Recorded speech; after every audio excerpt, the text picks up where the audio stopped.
नमस्ते बच्चों। हमने कक्षा 8वीं इतिहास का 9वां पाठ स्वतंत्रता युद्ध का अंतिम चरण शुरू किया था। तो इसमें हमने 1935 का कानून, प्रांतीय मंत्रिमंडल, क्रिप्स योजना तथा द्वितीय विश्व युद्ध और राष्ट्रीय कांग्रेस, इन मुद्दों पर चर्चा की थी। आज हम देखेंगे अगला मुद्दा, भारत छोड़ो आंदोलन। क्रिप्स योजना कांग्रेस और मुस्लिम लीग दोनों दलों को मान्य नहीं थी, इसलिए राष्ट्रीय स्वतंत्रता प्राप्त करने के लिए आंदोलन अधिक प्रखर बनाने का निश्चय राष्ट्रीय कांग्रेस ने किया।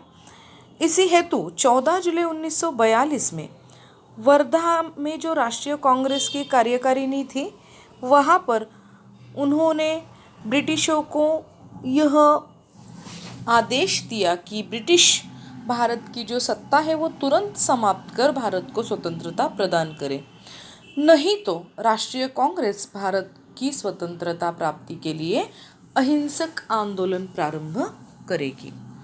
तो ये जो आंदोलन चलाने के लिए आगे फिर भारत छोड़ो प्रस्ताव कांग्रेस ने पारित किया है। देखते हैं अगला मुद्दा, भारत छोड़ो प्रस्ताव। 7 अगस्त 1942 में मुंबई का जो गवालिया टैंक है, आज उसे क्रांति मैदान कहा जाता है, वहाँ पर राष्ट्रीय कांग्रेस का अधिवेशन प्रारंभ हुआ था। तो इस अधिवेशन के अध्यक्ष थे मौलाना अबुल कलाम आज़ाद। तो वर्धा में जो कार्यकारिणी ने अंग्रेज़ों को चेतावनी दी थी कि भारत की सत्ता छोड़कर अंग्रेज तुरंत भारत को स्वाधीनता प्रदान करें, तो यह प्रस्ताव इस कांग्रेस के अधिवेशन में पारित किया गया, यानी क्या, बहुमत से मान्य किया गया, मंजूर किया गया। इसीलिए 8 अगस्त को पंडित जवाहरलाल नेहरू ने भारत छोड़ो का प्रस्ताव रखा और ये प्रस्ताव बहुमत से पारित हुआ, अर्थात मंजूर हुआ।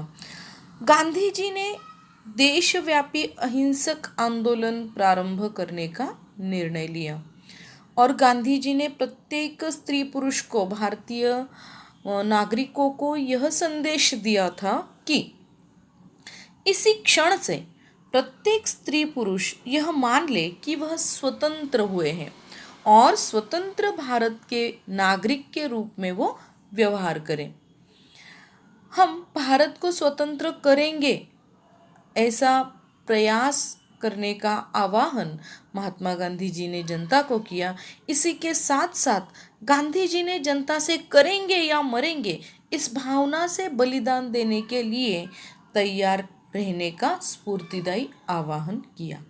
तो इस तरह से भारत की स्वतंत्रता की ओर आंदोलन के माध्यम से हमने एक मार्गाक्रमण किया है। फिर ये जो भारत छोड़ो आंदोलन है वह संपूर्ण देश में चलाया गया है। उसका स्वरूप हम देखेंगे जन आंदोलन का प्रारंभ इस मुद्दे के माध्यम से। राष्ट्रीय कांग्रेस के प्रमुख नेताओं को फिर अंग्रेज़ों ने बंदी बनाया है, क्योंकि ये आंदोलन है वो रोका जा सके, उसे कुचला जा सके। तो ये राष्ट्रीय कांग्रेस के नेताओं को बंदी बनाने का समाचार पूरे देश में फैल गया। इसलिए संपूर्ण देश की जो जनता है वो क्रोधित हुई। उन्होंने जगह जगह पर जुलूस निकाले, पुलिस ने लोगों पर लाठियाँ चलाई है, गोलीबारी की है, फिर भी लोग भयभीत नहीं हुए हैं। ब्रिटिश सरकार की ये जो दमन नीति है उसके प्रतीक बने थे जो कारावास, तो आंदोलकों ने क्या किया है, पुलिस थानों, रेलवे स्थानों आदि स्थानों पर आंदोलकों ने हमले किए हैं, सरकारी कार्यालयों को अपने अधिकार में कर लिया है। तो इस तरह से महाराष्ट्र में भी देखिए, चिमूर, आष्टी, यावली, महाड़, गारगोटी, ये जो गांव है वहाँ पर बच्चों से लेकर बूढ़ों ने अपने अपूर्व धैर्य का परिचय दिया है, संघर्ष किया है। ये संघर्ष हमेशा अविस्मरणीय रहेगा। तो यहाँ पर कुछ ब्रैकेट में प्रेरणादायी कहानियाँ दी है बालवीरों की, यानी जो भारत छोड़ो आंदोलन है तो उस आंदोलनों में बालकों ने भी कैसे अपना योगदान दिया है। तो यहाँ पर शिरीष कुमार नामक एक छात्र था, नंदुरबार के विद्यालय में ये पढ़ रहा था, तो उसने तिरंगा झंडा हाथ में लेकर जुलूस में वो सहभागी हुआ है, वंदे मातरम के नारे लगाए हैं। तो पुलिस क्रोधित हुई है और इस छोटे बच्चे पर ब्रिटिश पुलिसों ने गोलियां चलाई हैं। इस गोलीबारी में ये जो शिरीष कुमार हैं, इसके साथ साथ लालदास, धनसुखलाल, शशिधर और घनश्याम आदि जो छात्र हैं, उन्होंने अपने प्राणों की आहुति दी है। तो इसी तरह से भूमिगत आंदोलन ये भी भारत छोड़ो आंदोलन में महत्वपूर्ण रहा है। भूमिगत आंदोलन में देखो 1942 में जन आंदोलन ने नया मोड़ लिया। आंदोलन की बागडोर है, नेतृत्व है, वह युवा समाजवादी कार्यकर्ता थे जयप्रकाश नारायण। इसके साथ साथ डॉक्टर राम मनोहर लोहिया, छोटू भाई पुराणिक, अच्युतराव पटवर्धन, अरुणा असफ अली, यूसुफ मेहर अली, सुचेता कृपलानी, एस.एम. जोशी, शिरूभाऊ लिमये, नाग गोरे, यशवंतराव चव्हाण, वसंतदादा पाटिल, मगनलाल बागड़ी, उषा मेहता, इन्होंने आंदोलन का नेतृत्व किया है। भूमिगत आंदोलन के ये महत्वपूर्ण नेता हैं। आपको प्रश्न भी पूछा जा सकता है, भूमिगत आंदोलन के किन्हीं दो नेताओं के नाम बताइए। तो इन्होंने क्या किया है, भूमिगत रहकर, यानी क्या कि बिना अंग्रेजों के नज़र में आए उन्होंने आंदोलन प्रारंभ किया। तो इन नेताओं ने रेल की पटरियों को तोड़फोड़ करना, टेलीफोन की तारें काटना, पुल उखाड़ना, ऐसी गतिविधियां उन्होंने प्रारंभ की हैं। इसके साथ साथ संचार और सरकारी व्यवस्था को अस्त व्यस्त करना, ऐसे कार्यों से उन्होंने एक तरह से आंदोलन में अपना योगदान दिया है। उस समय संपूर्ण भारत में आंदोलन फैल गया था। सिंध प्रांत में हेमू कलानी को समाचार मिला कि सशस्त्र ब्रिटिश सेना को ले जाने वाली रेल आ रही है, तो उसने अपने साथियों के साथ रेल की पटरियों को उद्ध्वस्त किया था। फिर बाद में न्यायालय ने उन सबको फांसी की सज़ा सुनाई थी। आज हम देखेंगे कि वर्तमान में जो रायगढ़ ज़िला है, वहाँ का जो करजत तहसील है, वहाँ पर भाई कोतवाल, इन्होंने आज़ाद दस्ता, आपको ऑब्जेक्टिव्स में पूछा गया है, भाई कोतवाल ने आज़ाद दस्ता, नागपुर के जनरल आवारी ने लाल सेना, ऐसे दलों की स्थापना की है और इन दलों ने कई महीनों तक सरकार की नाक में दम कर रखा था। यानी उन्होंने आंदोलन में अपने अपने तरीके से हिस्सा लिया था। इसी के साथ साथ मुंबई में विट्ठल जवेरी, उषा मेहता और उनके साथियों ने एक गुप्त प्रसारण केंद्र स्थापित किया था। उसे आज़ाद रेडियो कहते थे। तो ये जो आज़ाद रेडियो है, इस रेडियो पर देशभक्ति के गीत लगाए जाते थे। फिर बाद में संपूर्ण देश में जो आंदोलन चल रहा था, तो उससे संबंधित जो भी समाचार है उसको प्रसारित किया जाता था। आंदोलन को आगे बढ़ाने के लिए जनता को इन समाचारों से प्रोत्साहन मिलता था। इसी तरह के रेडियो केंद्र कोलकाता में भी थे, दिल्ली में भी थे और पुणे में भी कुछ समय तक ये केंद्र चलाए गए हैं। तो उसको भूमिगत रेडियो केंद्र हम कह सकते हैं। फिर जगह जगह पर समांतर सरकार की स्थापना की गई थी। सातारा में खास करके समांतर सरकार की स्थापना की गई थी कि देश के कई भागों में अंग्रेज़ों अधिकारियों को खदेड़कर वहाँ के लोगों ने खुद की सरकारें स्थापन की थी। तो वहाँ ऐसी जो सरकारें थी उसको समांतर सरकार कहते हैं। बंगाल में मिदनापुर, उत्तर प्रदेश में बलिया और आजमगढ़, बिहार में भागलपुर और पूर्णिया जिलों में समांतर सरकारों का गठन किया था। तो महाराष्ट्र में हम समांतर सरकार खास करके सातारा जिले में क्रांति सिंह नाना पाटिल, इन्होंने 1942 में स्थापन किया। पर कुंडल नाम का जो क्षेत्र था, तो उस क्षेत्र में क्रांति अग्रणी कहा जाता था उनको, जीडी उर्फ बापू लाड, इनके नेतृत्व में तूफान सेना, ये जो समांतर सरकार की सेना है उसका गठन हुआ। फिर उसके बाद ये जो समांतर सरकार है उसके कार्य हम देखेंगे। वहाँ का राजस्व इकट्ठा करना, कानून और व्यवस्था बनाए रखना, अपराधियों को दंड देना, ऐसे कार्य समांतर सरकार द्वारा किए जाते हैं।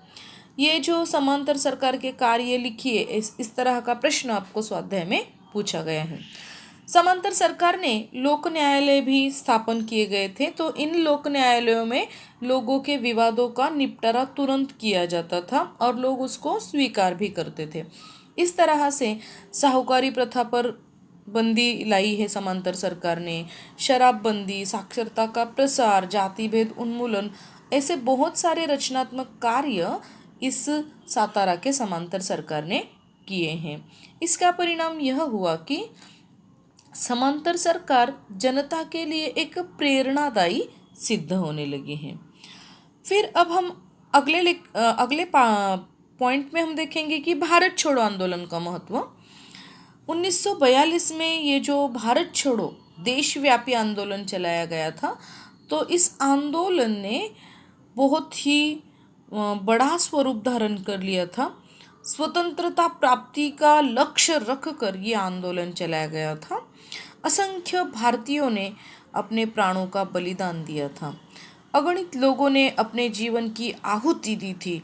आंदोलनकारों की संख्या इतनी ज़्यादा थी कि अंग्रेज़ों को उन्हें बंदी बनाए रखने के लिए जो कारावास है वो भी कम पड़ने लगे हैं। साने गुरुजी, संत तुकडोजी महाराज, ऐसे जो संत थे उन्होंने राष्ट्रभक्ति पर गीत लिखे थे। तो ये जो गीत है आंदोलनकारियों को प्रेरणा देते थे, चेतना देते थे और इस राष्ट्रव्यापी आंदोलन को फिर आगे चल के अगस्त क्रांति भी कहा गया है क्योंकि अगस्त महीने में ये आंदोलन शुरू हुआ था कि पूरे देश में इस आंदोलन की व्याप्ति हमें दिखाई देती है। आगे हम देखेंगे आज़ाद हिंद सेना। भारत छोड़ो आंदोलन जब शिखर पर था, मतलब संपूर्ण देश में भारत छोड़ो आंदोलन चल रहा था, तो उसी समय भारत की स्वतंत्रता के लिए प्रयास करने वाले अभूतपूर्व व्यक्ति थे नेताजी सुभाष चंद्र बोस। इन्होंने भारत की जो पूर्व सीमा है वहाँ पर हजारों भारतीय सैनिकों को अंग्रेज़ों के विरुद्ध युद्ध करने के लिए तैयार किया था। ये सभी सैनिक थे आज़ाद हिंद सेना के और उनका नेतृत्व किया था नेताजी सुभाष चंद्र बोस इन्होंने। तो सुभाष चंद्र बोस ने राष्ट्रीय सभा के एक अत्यंत महत्वपूर्ण नेता थे। नेताजी सुभाष चंद्र बोस राष्ट्रीय सभा के एक महत्वपूर्ण नेता थे।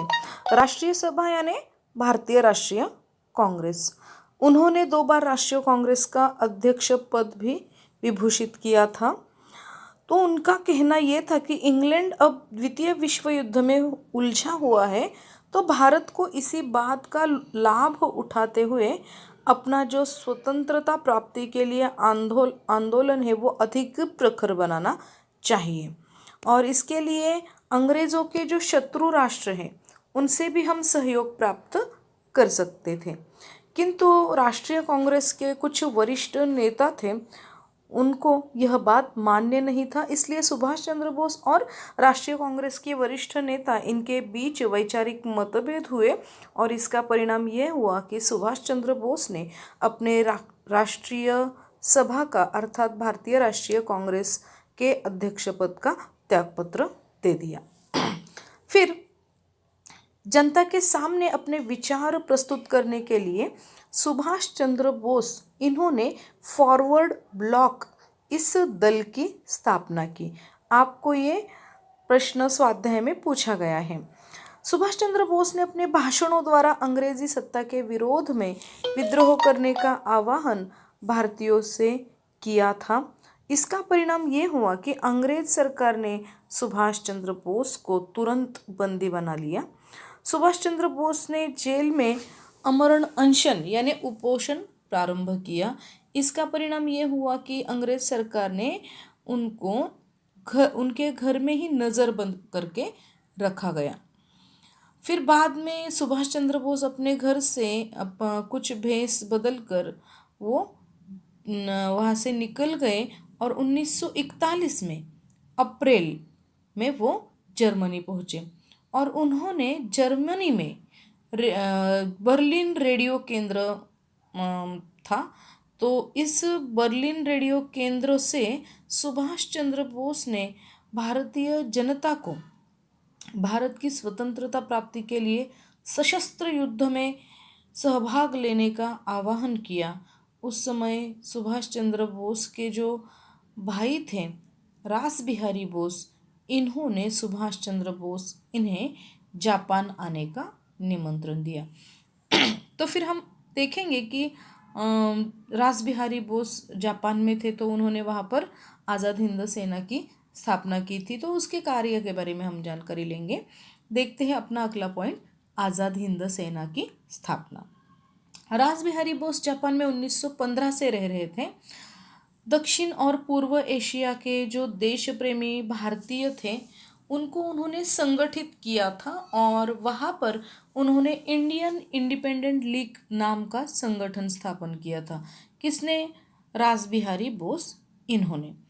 तो फिर बाद में 1942 के पहले पूर्वार्ध में जापान ने दक्षिण और पूर्व एशिया के उन प्रदेश को जीत लिया था जिन प्रदेशों पर अंग्रेज़ों का अधिकार था, जो प्रदेश अंग्रेजी सत्ता के अधीन थे। फिर वहाँ जो ब्रिटिश सेना में कार्यरत हजारों भारतीय सैनिक थे, उन सैनिकों और अधिकारियों को रास बिहारी बोस इन्होंने एकत्रित किया और वहाँ पर कैप्टन मोहन सिंह, इनके नेतृत्व में रास बिहारी बोस इन्होंने एक पलटन तैयार की ऐसे सैनिकों की, और उस पलटन को नाम दिया गया है आज़ाद हिंद सेना। फिर आगे चल के सुभाष चंद्र बोस इन्होंने इस आज़ाद हिंद सेना का नेतृत्व किया है। तो इस तरह से सुभाष चंद्र बोस का ये आज़ादी के लिए कार्य है अति महत्वपूर्ण है, ऐसे हम कह सकते हैं। फिर 1943 के अक्टूबर महीने में नेताजी सुभाष चंद्र बोस इन्होंने सिंगापुर में आज़ाद हिंद सरकार की स्थापना की थी। वहाँ पे शहनवाज खान हैं, जगन्नाथ भोसले, डॉक्टर लक्ष्मी स्वामीनाथन, गुरुबख्श सिंह ढिल्लो, प्रेम कुमार सहगल, ये सब उनके सहयोगी थे। कैप्टन लक्ष्मी स्वामीनाथन ये झांसी की रानी, ये जो महिलाओं की पलटन थी उनकी प्रमुख थी। सुभाष चंद्र बोस ने भारतीय जनता से एक आह्वान किया था, तुम मुझे खून दो मैं तुम्हें आज़ादी दूंगा। तो आपने भाषण में भी कई बार इनके ये वाक्य सुने होंगे, दोहराए होंगे।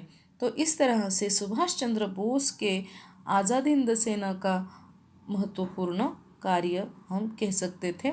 सुभाष चंद्र बोस ने आज़ाद हिंद सरकार की स्थापना की थी और आज़ाद हिंद सेना के संस्थापक कौन थे? रास बिहारी बोस। ये दो बातें आपको ध्यान में रखनी है। आज़ाद हिंद सेना की स्थापना रास बिहारी बोस इन्होंने की थी, तो आज़ाद हिंद सरकार की स्थापना सुभाष चंद्र बोस इन्होंने की थी।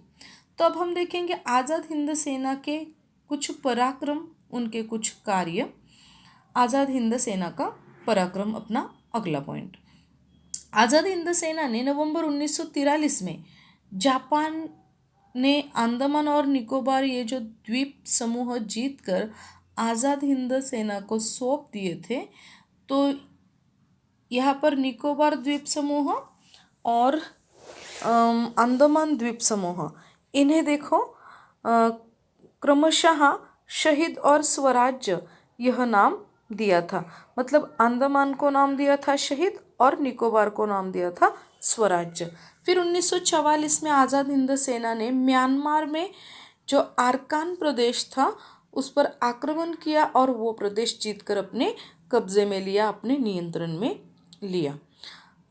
फिर बाद में असम के पूर्व सीमा की जो भी चौकियाँ थी वो आज़ाद हिंद सेना ने जीत ली है। इसी अवधि में आज़ाद हिंद सेना को फिर जापान से मिलने वाली जो मदद थी, जो सहायता थी, वह बंद हो गई। इसका परिणाम यह हुआ कि आज़ाद हिंद सेना ने जितने भी उद्देश्य, जितने भी ध्येय निश्चित किए थे उन तक पहुंचने में वो असफल रहे। उस समय देखो इम्फाल का जो अभियान चल रहा था आज़ाद हिंद सेना का, वह अभियान अधूरा रह गया क्योंकि जापान की जो मदद थी वो बंद हो गई थी। और ऐसे प्रतिकूल परिस्थिति में आज़ाद हिंद सेना के सैनिक पूरी जीवटता के साथ लड़ते रहे, किंतु इसी समय देखो जापान ने आत्मसमर्पण किया था अमेरिका के सामने द्वितीय विश्व युद्ध में, आप देखोगे। तो इसलिए जापान ने क्या किया है, आज़ाद हिंद सेना की मदद करना बंद किया था। परिणाम ये हुआ कि आज़ाद हिंद सेना का कार्य भी वहाँ पे धीरे धीरे कम हुआ।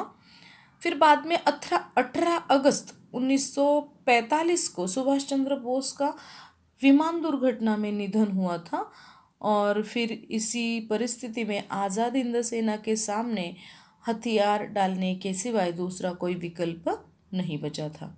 तो इस तरह से आज़ाद हिंद सेना द्वारा किया गया जो कार्य है बड़ा ही रोमहर्षक था।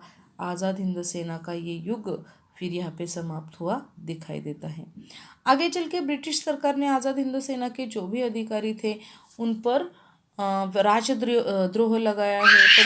पंडित जवाहरलाल नेहरू, इसके साथ साथ भोला भाई देसाई, तेज बहादुर सप्रू, ऐसे जो निष्ठावंत बुद्धिमान विद्वान थे, उन्होंने आज़ाद हिंद सेना के जो अधिकारी थे उनका बचाव करने का काम किया था। पर आज सैनिकी जो न्यायालय हैं, उन न्यायालयों ने आज़ाद हिंद सेना के अधिकारियों को दोषी ठहराया और उन्हें आजीवन कारावास की सज़ा सुनाई। परिणाम ये हुआ कि भारतीय जनता के मन में अंग्रेज़ों के विरुद्ध जो असंतोष था वो अधिक बढ़ता गया है, और सैनिकी न्यायालय ने ये सब असंतोष देखकर ये जो सजाएं हैं आज़ाद हिंद सेना के अधिकारियों की वो निरस्त करनी पड़ी, यानी कम करनी पड़ी, रद्द करनी पड़ी। फिर हम देखेंगे कि आज़ाद हिंद सेना से प्रेरणा लेकर भारतीय नौसेना और वायुसेना, इन्होंने भी विद्रोह किया है। भारतीय नौसेना और वायुसेना का विद्रोह, ये मुद्दा हम देखेंगे। आज़ाद हिंद सेना से प्रेरणा पाकर जो नौसैनिक थे और वायु सैनिक थे, उनमें असंतोष निर्माण हुआ था और उसका विस्फोट हुआ है 18 फरवरी 1946 में। मुंबई में जो ब्रिटिश युद्धपोत था, यानी ब्रिटिशों की युद्ध की जो नौका थी तलवार, तो यहाँ पर सैनिकों ने उस तलवार नौका पर अपना तिरंगा ध्वज लहराया है, अंग्रेजी सत्ता के विरुद्ध नारे लगाए हैं, और ब्रिटिश सरकार ने फिर सेना भेजकर वो जो सैनिक थे जिन्होंने विद्रोह किया था उन पर गोलियां चलाई है। इसका विद्रोहियों ने भी जवाब दिया गोलियों से ही। फिर बाद में जो मुंबई में श्रमिक और आम लोग थे, उन्होंने नौसैनिकों के समर्थन में नारे लगाए हैं, उनको अपना समर्थन दर्शाया है। आगे चल के देखिए, मुंबई में हुए नौसैनिकों के विद्रोह के समर्थन में फिर दिल्ली, लाहौर, कराची, अम्बाला, मेरठ, यहाँ पर भी वायु सैनिक थे। उनके अधिकारियों ने हड़ताल की है, घोषणा किए हैं। ब्रिटिश सत्ता के विरुद्ध विद्रोह असंतोष का ये एक सूचक था, ऐसे हम कह सकते हैं। इस तरह से 1942 और 46 के अवधि में भारत में ब्रिटिश सत्ता थी, वो उसकी नींव थी, वो चरमरा गई, यानी उसकी नींव कमज़ोर पड़ने लगी थी। और फिर बाद में ब्रिटिशों को ऐसे लगा कि अब हमें भारत की जो अपनी सत्ता है वह दीर्घकाल नहीं टिक सकती, इसलिए हमें भारत को स्वतंत्रता दिलाने के सिवाय दूसरा कोई विकल्प नहीं है। और आगे चल के अपना जो भारतीय स्वतंत्रता का जो आंदोलन है, स्वतंत्रता प्राप्ति की जो आशा है वो अपनी पूर्ण हुई है। यहाँ पे अपना ये पाठ पूर्ण हुआ है। इसका स्वाध्याय हम अपने अगले लेक्चर